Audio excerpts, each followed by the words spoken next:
أهلا أعزائي المشاهدين في يوم تاريخي وحلقة خاصة لتغطية شيء مهم جدا بيحصل في أونتاريو بالنسبة للكنديين من أصل مصري وبالنسبة لكندا كلها. اليوم يتقدم شريف السبعاوي النائب في البرلمان أونتاريو بمشروع قانون لجعل شهر يوليو هو شهر مخصص للتراث المصري. يتم التصويت النهارده وكلنا مترقبين هذا الحدث، وبخبيش عليكم مشاعرنا نفس مشاعر الانتظار قبل ضربة الجزاء الشهيرة بتاعت محمد صلاح. كنا محتاجين انه يسجل هدف، وان شاء الله الجالية المصرية النهارده تسجل هدف غالي جدا توطد بيه العلاقة بين البلدين وتزيد اوجه التبادل الاقتصادي والتجاري والسياحي ما بين البلدين وبالاخص ولاية اونتاريو. أوكسجين توك شو تلقت دعوة عزيزة جدا من حاكم أونتاريو أونرابل داغ فورد لتغطية هذا الحدث من داخل البرلمان. هننقل لكم لحظة بلحظة تفاصيل التصويت وكواليس التصويت، وإن شاء الله نحتفل مع بعض بهذا الانتصار وجعل شهر يوليو شهر مخصص للتراث المصري. تابعونا داخل أورقة البرلمان أونتاريو المبني من على الستايل الفيكتوريان. وأونتاريو هذه أكبر ولاية موجودة في كندا، 14 مليون ونص، وتعد العاصمة الاقتصادية تورونتو لكندا موجودة فيها. جود لك لكل المصريين، وتعالوا نتابع مع بعض من جوه البرلمان. هناك جهد كبير بيبذل في البرلمان الخاص بمقاطعة أونتاريو بيقوم به أحد الأعضاء المصريين في البرلمان الأستاذ شريف سبعاوي لاستخلاص قرار واستصدار قرار من البرلمان المقاطعة بتحديد شهر يوليو شهر للاحتفال بيوم التراث المصري. وده طبعا الجاليات الكبرى في كندا مثل الجالية المصرية بتسعى لتحديد شهر، وهو شهر بيتزامن مع العيد القومي للدولة، للاحتفال بالتراث لهذه الدولة. وده بيدي فرصة أكبر لأن يكون شهر ممتلئ بالمهرجانات وممتلئ بالفعاليات التي تظهر مصر في مناحي مختلفة في المقاطعة التي يصدر فيها هذا القانون. ونتمنى إن شاء الله كل التوفيق لهذا القانون كي يرى النور بشكل متكامل خلال الأشهر القادمة إن شاء الله.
I move second reading of Bill 106, an act to proclaim the month of July as an Egyptian Heritage Month. Mr. Sabawy has moved second reading of Bill 106, an act to proclaim the month of July as Egyptian Heritage Month. As the first Canadian parliamentarian of Egyptian origin in the Canadian history, I am so proud to bring Bill 106 forward, an act to proclaim the month of July as an Egyptian Heritage Month. If passed, it would recognize the contributions of thousands of Egyptian Canadians to the growth of Ontario and of Canada. Egyptians here in Canada are one of the highest educated immigrant communities per capita. Egypt is well known for its pyramids and Nile River, but throughout the history, Egypt has played a central role as the birthplace to some of the world's greatest civilizations and a mix of complex and unique cultures such as Pharaonic, Coptic, Hellenic, Roman, Ptolemaic, Byzantine, Islamic, French, and British empires. It has served as a beacon and a hub for knowledge and education to many of the cultures and civilizations, from the Great Library of Alexandria and Alexandria University to Al-Azhar University. It was a land of refugee, from Abraham to Moses, to Joseph to Jesus. And as the Holy Bible says, out of Egypt I called my son. It has also played a vital role towards the flourishment and the growth of three of the Semitic religions in the area: Jewish, Christianity, and Islam. The bill referenced the month of July because it is in line with the Egyptian National Day celebration that happens on the 23rd of July, specifically as a dedication to its rebirth as an independent republic. The Canadian Egyptians are a powerful engine that help pushing our Ontario and Canada towards prosperity. Today, the Egyptian government has communicated on the highest level through a call I received today from the Minister of State and Immigration of Egyptian Expatriates Affairs, Honorable Nabila Makram, to thank me and the Government of Ontario for recognizing the Egyptian contribution to Ontario and to Canada. I'm encouraging all members of the legislature to support and help me pass this bill. Thank you, Madam Speaker.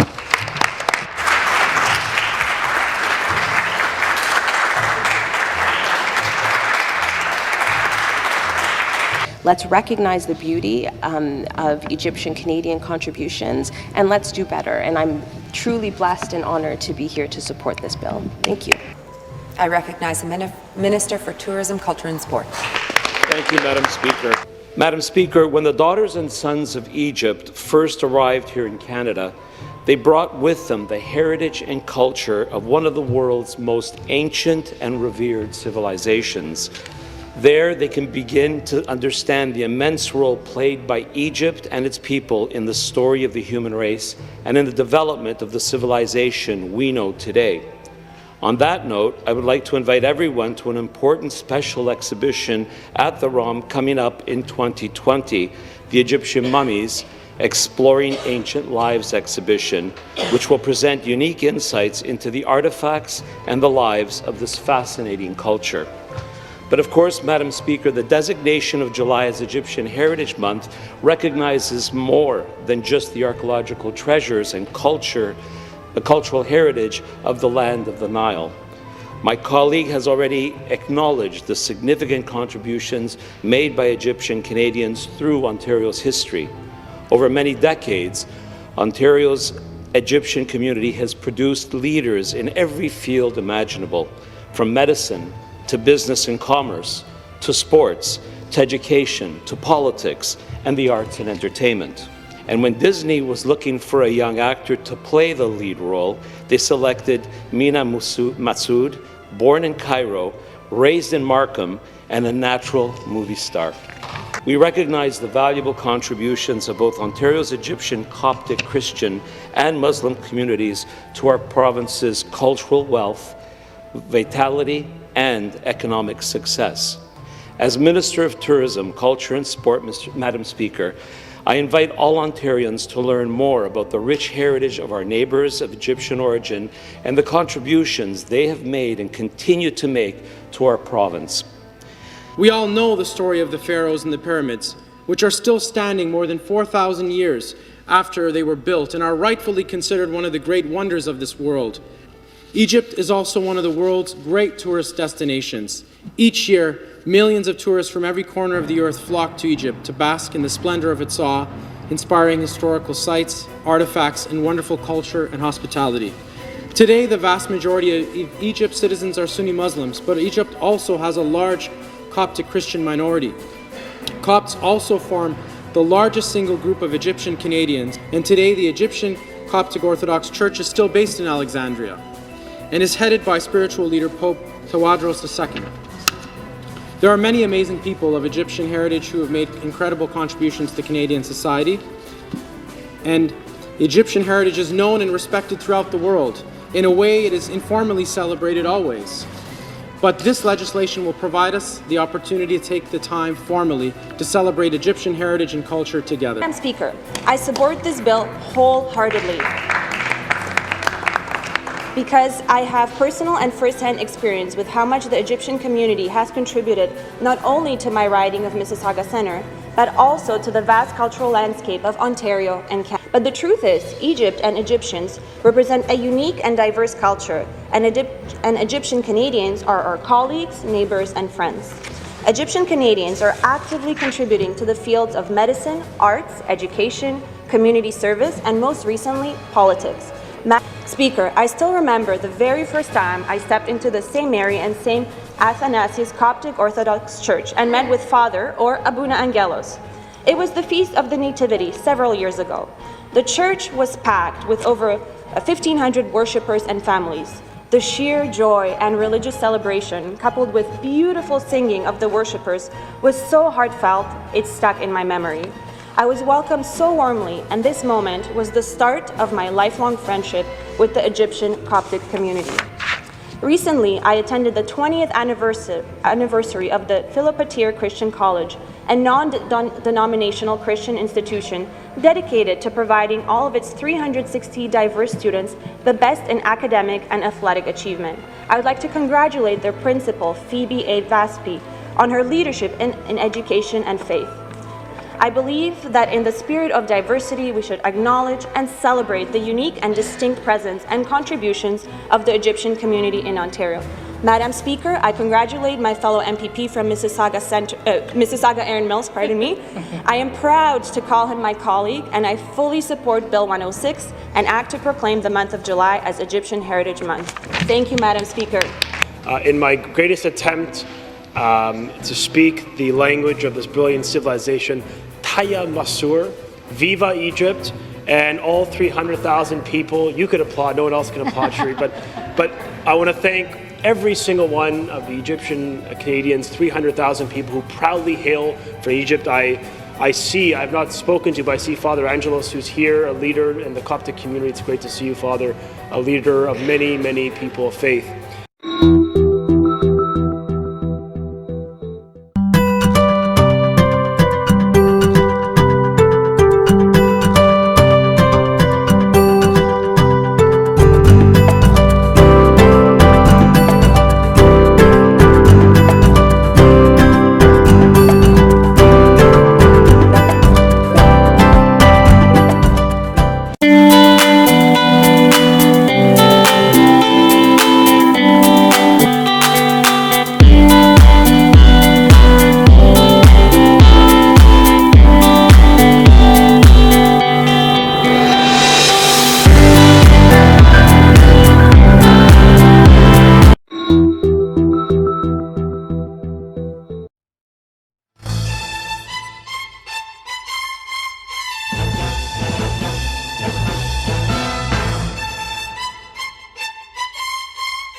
Honorable Tubalo, the Minister of Tourism in Ontario. Welcome in Oxygen Talk Show. Thank you. Wonderful to be with you. Thank you very much. Today is a historical day for the Canadians from Egyptian roots. There is a bill from Sheref Sabawy, MPP of Mississauga, Erin Mills, to make July, the month of July, is Egyptian heritage. What's your comment for that? Well, I think it's wonderful. That's one of the things that's wonderful about the province of Ontario. As the Minister of Tourism, Culture and Sport, I look forward to our MPPs coming forward to celebrate the different cultures we have in Ontario.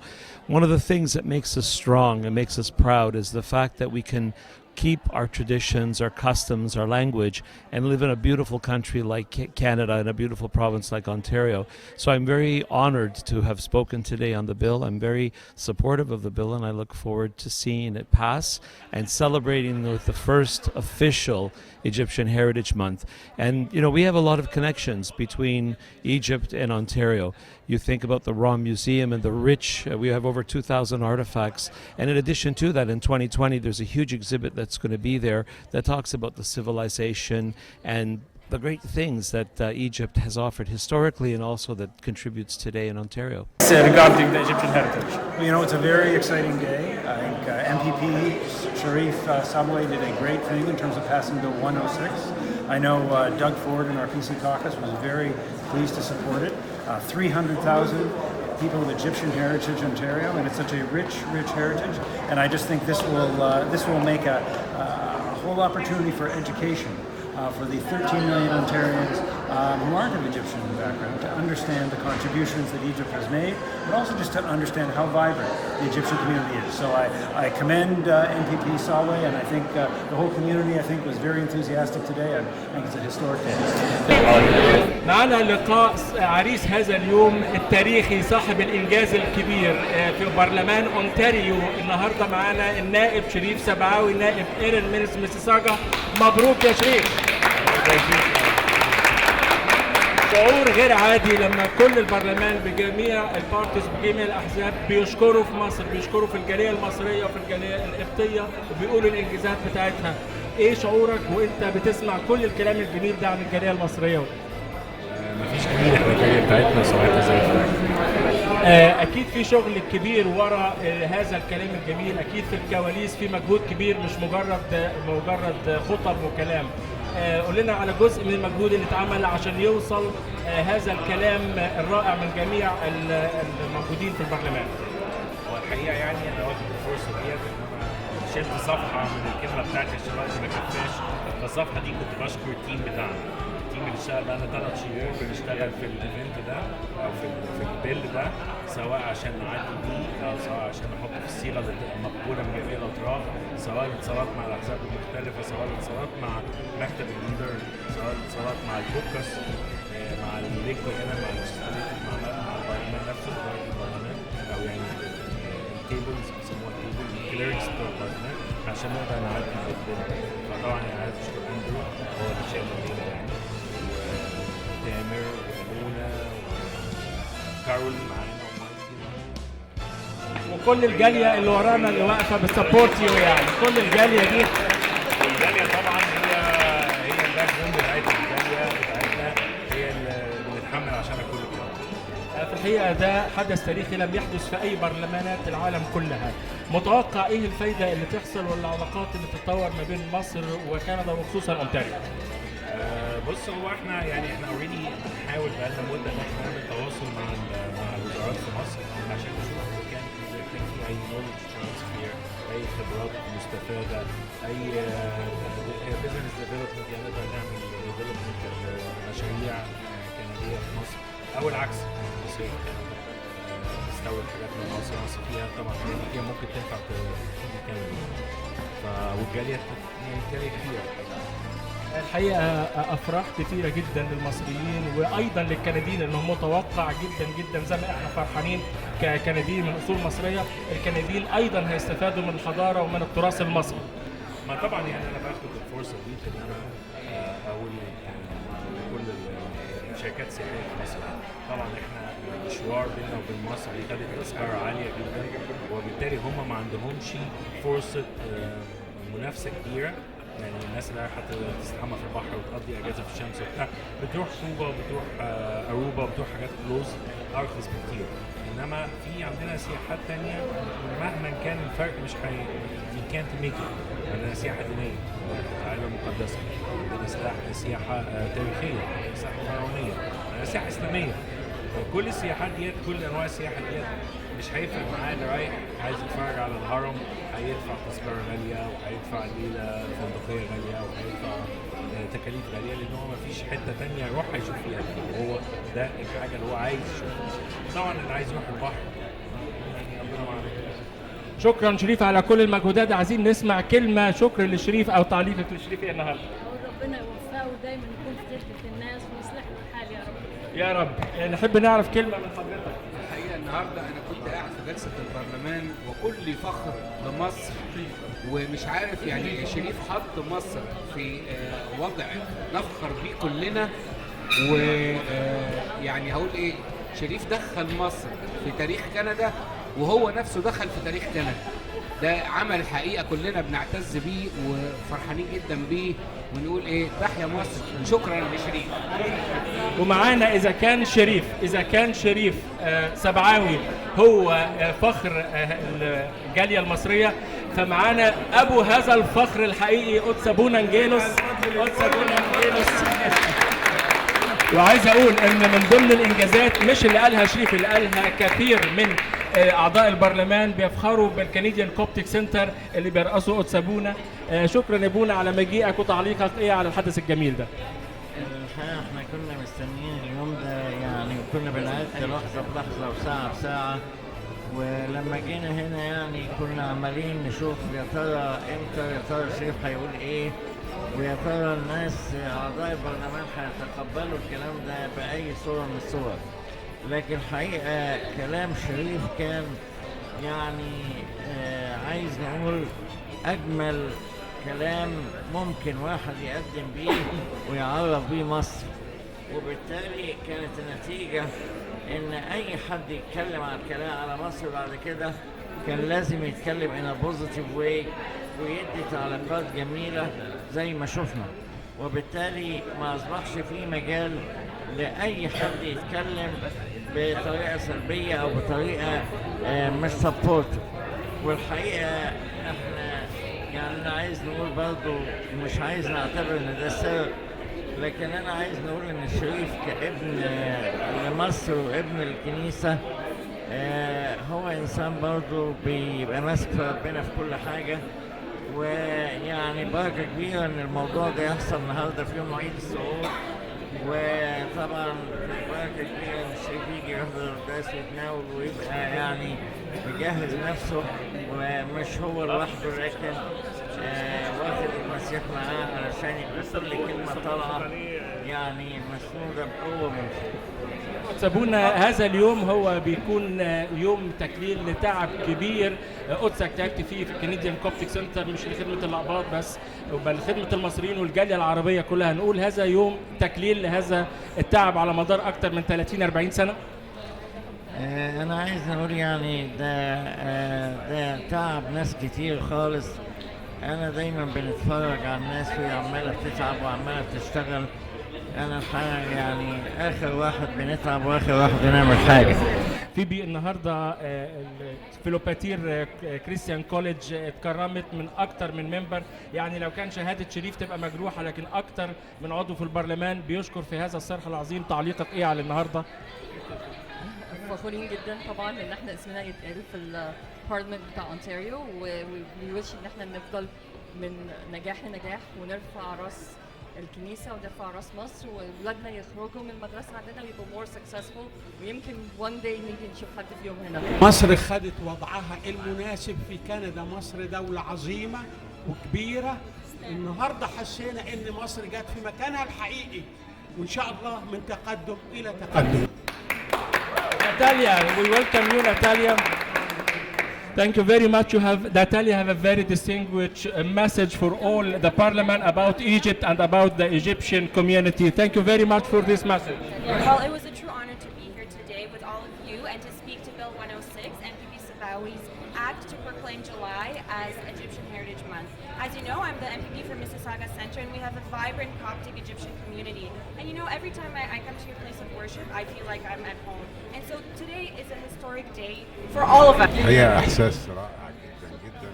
عايز أهني كل الجالية القبطية، عايز أهني كل الجالية المصرية على العمل العظيم اللي عمله شريف والتيم بتاعه باسم الكنديان كوبتيك اكتيفيست فيدريشن. انا البريزيدنت بتاعها. عايز اهنيكم كلكم واهني الناس في اونتاريو واهني الناس في مصر، انه لاول مره العضو المصري القبطي الوحيد المنتخب في عضو برلمان في العالم بيقدم بيل زي دي. انا شايف ان البيل دي هتفيد مصر على المستوى القريب وعلى المستوى البعيد، وأهنيكم كلكم. أنا عايز أقول إن الشريف يعني من زمان خالص أنا أعرفه، لسه كان حاجة صغيرة أوي. كان عندي في مدارس أحد وكان شقي جدا ومتعب جدا. شفت شقاوته عملت إيه؟ وكان يعني ياما دوخني علشان يجي مدارس أحد ويعني يسمع كلام، لكن ربنا أهو يعني بيجي وقت البذرة اللي بتتحط بيجي وقت تطلع الثمر بتاعها. بركة الحضن المشهور بتاع ابونا انجيلوس، صح يا جماعة؟ معانا ان شاء الله النائب القادم في برلمان كندا هاني ساوفيلس. انا طبعا مبسوط جدا النهارده الحدث الجميل اللي حصل ده.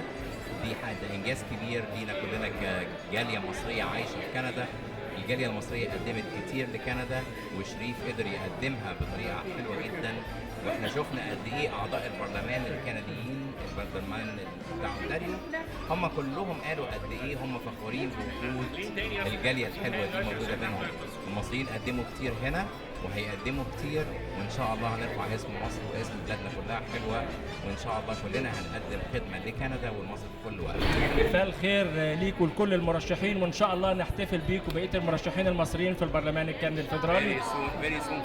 وان شاء الله ومعانا برضو النائب القادم ميلاد ميخائيل. تعليقك على اليوم العظيم ده يا ميلاد؟ اولا اشكرك جدا يا رامي على التحيه الرائعه دي. طبعا النهارده حدث تاريخي، حدث فعلا يعني فرح كل واحد موجود هنا، والمفروض ان هو فرح كل واحد في مصر. النهارده لاول مره كندا بتدي شهر للتراث المصري. قد ايه ده شيء عظيم، قد ايه نعرف الناس قد ايه احنا لينا حضاره قويه ولينا بلد جميل مصر. يعني انا فخور جدا بالكلام ده، وان شاء الله دي تكون بدايه لحاجات اجمل بالعلاقات بين مصر وكندا. يعني كندا بلد جميل ومصر بلد جميل، وان شاء الله دي تكون بدايه علاقات قويه. اشكرك. ان شاء الله ومعاك بقيه المرشحين، وان شاء الله تكون بدايه خير كلها لمصر. معانا برضو نعرف راي حضرتك. رايي يعني احنا يعني في احلى ايام احلى يوم شريف سبعاوي فعلا يعني قدم لنا هديه كبيره قوي قوي، ان هو رفع اسم مصر في كندا وبقى لنا اسم تحيا مصر تحيا مصر تحيا مصر تحيا مصر. ومعانا الجندي المجهول ورا كل الكلام ده اندرو. عايزين سقفه كبيره جدا لاندرو لان 3 شهور بيشتغل شغل متواصل. اندرو ويلكم in Oxygen Talk Show and Canadian Ontario Parliament in Egyptian flavor. So it gives me a lot of pleasure to help on this file. Since the day one, MPP Sheref decided to put it through. اشتغلنا وابتدينا نبص على ازاي نقدر نحقق حلم. عملنا حاجات كتيرة، قعدنا نعمل مناقشات كتيرة من كذا منظمات من داخل البرلمان من جوه الأحزاب. في شغل كتير بيتعمل، مجهود كتير جدا. Sam and Bernadette, owners of one of the franchise which take an Egyptian style. كل ما تخش المحل كل حتة فيه مصري. تعليقك ايه على القرار اللي هيطلع النهارده؟ ان شاء الله يكون ده كانت فرصه سعيده طبعا جدا جدا ان احنا نشوف الفعاليه دي، ومبسوطين جدا ان حاجه زي كده وصلت. Bernadette, you are the second generation and you come to support the Egyptian flavor of Ontario Parliament. What do you think about that? I'm so excited. تحيا مصر. فرحانين قوي ان شريف عمل كده. شريف سبعاوي فرحانين بيك قوي وعايزين مصر تبارك.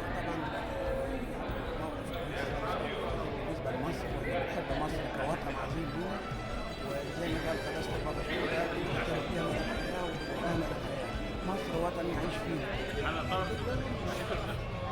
شهادات دراسة ولهم عمل شاق فعلا لا تهمنا ان شاء الله. رد فعل حضرتك لما بتسمع عن الاسماء الدكتوره هدى المراغي مينا مسعود؟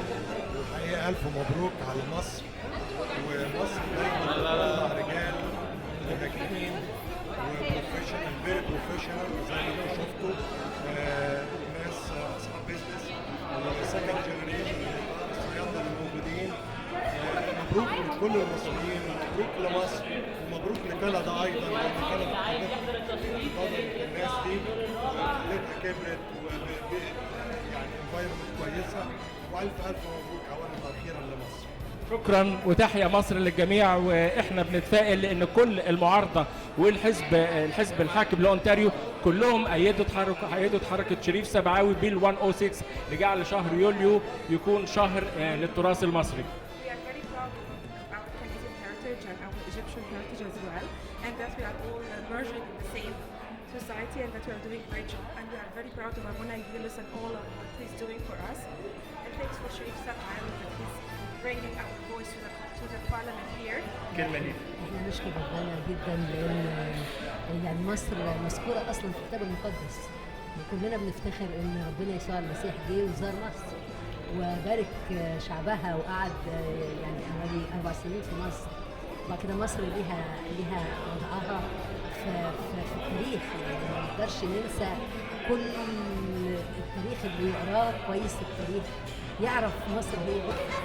Now we have an interview with the speaker of Thursday, speaker of the legislature, Jennifer French, the MPP of Oshawa. Welcome in Oxygen Talk Show. Well, thank you very much for having me. Actually, today is a very historical day for the Canadians from Egyptian roots, and Bill 106 speaks about July as the Egyptian Heritage Month for Ontario. So what did you think about this bill and the reflections of the member of the Parliament? Well, I have the opportunity on Thursdays to serve as speaker, so I was not a part of the debate, but I got to sit in the center and listen to everyone's very thoughtful comments, taking us back in Egyptian history and looking forward to a bright future with with Egyptian Canadians here in Ontario. And so I was just very pleased to be a part of what is a historic day. And Thursday afternoons are often a nice time in the legislature because it's personally important bills that have been brought forward, and obviously this is a very meaningful and important bill, and it is always a special thing to see all of the parties agreeing on a meaningful bill and a positive path forward for so many people in Ontario. We will never forget this name, Jennifer French, because you are a good omen for the Canadians from Egyptian roots, and the bill have just been approved. Thank you very much. Well, I'm very proud to have been a part of the conversation today, and I applaud all of the members who spoke so thoughtfully to the bill. And again, congratulations to the Egyptian community, because this is a historic day, and we look forward to July becoming Egyptian Heritage Month going forward. Thank you very much. دكتور مجدي نشأت أحد أبرز العلامات في الجالية المصرية في كندا بمسيساغا. أهلا بحضرتك ومبروك. أهلا وسهلا، ألف مبروك. يعني ده هيستوريكال دي الحقيقة النهارده اللي حصل. يعني الجهد اللي اتعمل من شريف عشان ليت الانستليشن دي تباس حاجة جميلة جدا. البرلمان اللي بتاع اونتاريو كان بيتكلم كاننا في برلمان مصر، يعني لو في برلمان مصر ما كناش سمعنا كلمات الترحيب للناس زي ما سمعناها النهارده. فالحقيقه حاجه جميله جدا، وطبعا فخر وفيري براود باللي حصل ده، وفيري براود بشريف، وفيري براود اكشوالي بابونا انجيلوس اللي ادانا الباور والايمج في اونتاريو ان احنا نبقى كده، والكوميونتي بتاعتنا الجميله والناس بتوعنا الجمال اللي حضروا النهارده حاجه تدعو للفخر وحاجه تدعو للاعتزاز. تحيا مصر. ألف مبروك لكل الكنديين من أصل مصري، ألف مبروك للمصريين. إنجاز آخر اتحقق في بلاد المهجر. إحنا احنا شفنا كل الايقونات المصريه اتكرمت من اعضاء البرلمان في اونتاريو.